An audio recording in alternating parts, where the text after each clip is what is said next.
What's going on, Nerd Army guys? Welcome to the newest episode of Nerds Memorized. Today, guys, we are going to continue our fucking episodic adventure into the great, crazy, fucked up world of Game of Thrones. Today, guys, we're going to continue with season number 5, episode number 3, titled The High Septum.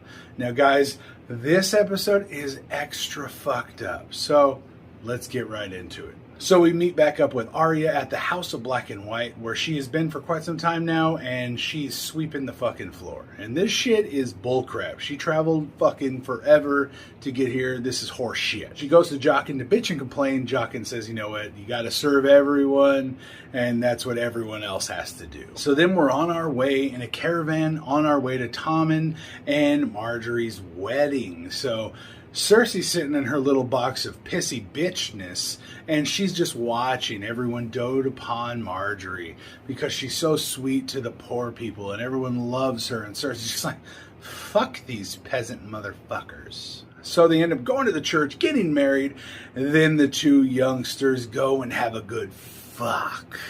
Now, it's really funny because at this point, they just smashed, and Tommen loved the fuck out of it, and he tries to start making out with Marjorie again, and she's like, you know what, no, hold on. You don't want to wear me out right away. Tommen, bro, I think that you're not going to wear shit out because she's probably seen more dick than Haynes. But that's one thing, young Padawan.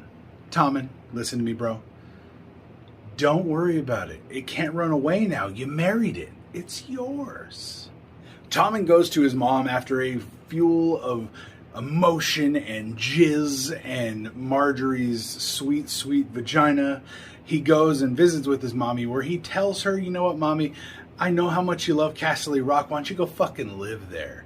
And like, I know at this point, Cersei's like, this bitch Marjorie is in my son's ear telling him to kick me the fuck out. What the fuck? Stupid bitch. I'm gonna go kill her. Sorry. My inner Cersei monologue just kind of took over. So basically, Cersei goes and visits with Marjorie, who's talking to all her girls about how the young stud was just plowing the shit out of her, and he wanted so much so fast, he's so young, and then boom. Cersei walks up, some catty fucking phrases back and forth the throne, some innuendos, and fuck you, stupid twat, under their breath and in their minds are being said back and forth between these two ladies, and it is fucking funny. The claws come out and all you hear is so Bolton is now with all his men at Winterfell, and they are trying to fix up the damage that has been done and repair the fort because now it's theirs. And he goes to talk to his little boy Ramsay, and you know what, Ramsay, you need a good woman in your life, and it's time for you to quit jacking off and smashing all these little random hoes. You need a wife. We're gonna fix that. Then we see the unlucky future bride, Sansa, approaching. And Littlefinger breaks it to her. Sansa looks at him like she wants to rip his head off, shove it up his ass, and then fuck the corpse. Brienne and Podrick have a little talk about how she was bigger than all the boys growing up, and when her dad wanted her to become a lady and find a man, he threw her a little ball, and everyone was invited, and no one wanted to dance with her, but Renly was the bigger man. He walked up there, and he was a good person and a good man, and he asked her to dance, saving her from that embarrassment and just becoming a lifelong friend. No wonder she wanted to pledge her life and her sword to Renly, and was so ready to do it, no matter what. He was the rock she never had. This is also why she wants to kill Stannis so bad. He killed Renly. So Stannis reapproaches Jon, asks him, are you sure you don't want to join me? The newly appointed Lord Commander says, you know what? No, I'm good. I'm Lord Commander now. But Davos, crafty fucker as he is, uses the Night's Watch oath to his advantage and repeats to Jon, aren't you the shield that protects the realms of man? Well, joining Stannis and protecting the realms of man from pieces of shit like Bolton and the Lannisters destroying our world. Isn't that what you're supposed to do? Crafty little motherfucker, Davos. I love that guy. Onion Knight for life. Arya, still at the House of Black and White, doesn't understand what she's supposed to be doing, but Jaqen and the other no-one little bitch tells him basically, you gotta stop being Arya Stark. And so she goes outside, she throws away her clothes, her silver she got from stealing from the Hound, and basically gets rid of everything. When it comes to tossing needles, she looks back at it and she just thinks about her brother John, who made it and had it made for her and gave it to her as a gift.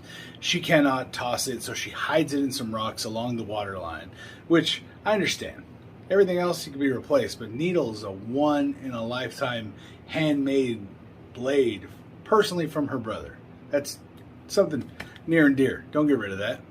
Fuck Jockin and that little bitch. So Sansa being a lady and a proper madam and lady of the realm, she meets with Roose Bolton, and you could tell she knows what he did. She wants to just rip his fucking head off and shit down his neck. And I understand. I get it. It's the truth. It's what should happen. It's what needs to happen, I hope. But then she eventually gets to meet Fuckface Jr., Ramsay Bolton. I hate this motherfucking troll-looking son of a bitch. He still looks like a troll. He's got that goofy-ass little dome hair and his big-ass nose. He looks like a troll doll. So Jon, now as the Lord Commander, orders Slint, this little coward bitch, to run off to another castle along the wall that's basically abandoned and go be the leader of that castle. And Slint throws a fucking tantrum in the middle of the meeting with all the other knights of the Night's Watch. And all the brothers see this shit, and Jon has no choice. He stands up and he's like, okay, bitch, getting executed. They walk outside. Jon pulls his fucking sword out and cuts off Slint's goddamn head, proving a point. Jon Snow ain't no one to fuck with. My dick's bigger than everyone else's. And Stannis looks across the way and gives him that look and says, that's what I'm talking about. Good job. He gives him that, like, I respect you now kind of look. Kill that pussy. So the High Septum is standing in the middle of a brothel with a bunch of hookers about to have a huge fucking orgy when the religious fanatics come in there, including little Lancel. And they come in there and they are basically arrest the High Septum. They take him and they make him do a walk of shame, butt naked, through the city, being whipped and having shit thrown at him. He's pissed when this is all over, so he goes to Cersei and the rest of the council and basically says, I want these motherfuckers arrested for putting their hands on God's fucking contact here on Earth. I'm the High Septum. They answer to me. Everyone answers to me. Blah, blah, blah. Cersei's like, you know what? Fuck that. Cersei takes a trip into the city to visit with the High Sparrow, the person in charge of these crazy fanatics. She's expecting to find a pompy, douchey fucking piece of shit like the High Septum, but she's surprised when she finds this shoeless guy wearing fucking dirty ass robes made out of like a knapsack and shit, which might as well say Idaho potatoes on the side of it. But basically, he's dirt poor, has nothing, doesn't want anything, and he's serving food to poor people. So this guy is truly deep and truly just an elevated soul. So she meets with him and she offers him a fucking promotion.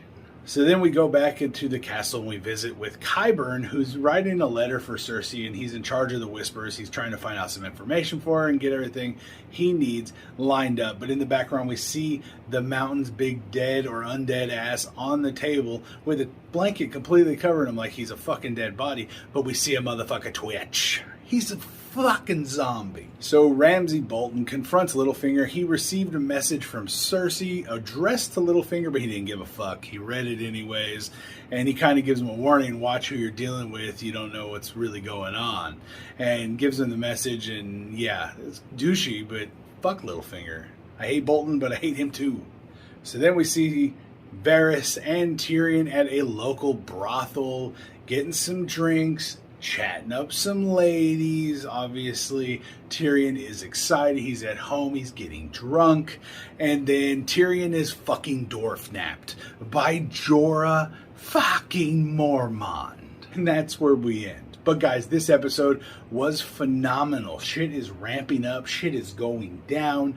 We ain't even ready. Dany almost died in a mob she started by cutting off a slave's head that killed the bad guy who wants slavery back. It's just a whole big old fucking crazy deal. The fact that Brienne can't get any dick and Brienne can't protect Sansa and Arya like she's supposed to. Brienne's failing all around. Pod the God. Give her your hug, bro. Make her happy. But guys, all in all, this was a great episode. I loved every bit of it. It was a lot of fun. Let me know what you guys thought about this episode down in the comments below. Make sure you guys subscribe to the channel to keep up with all the videos we put out every week. And make sure you come back here, check out the rest of the series, and also the other series we run and other videos that do come out. Make sure you guys subscribe, and I will see you next time right here on Nerds Mirais for another video. All right, guys. Peace out.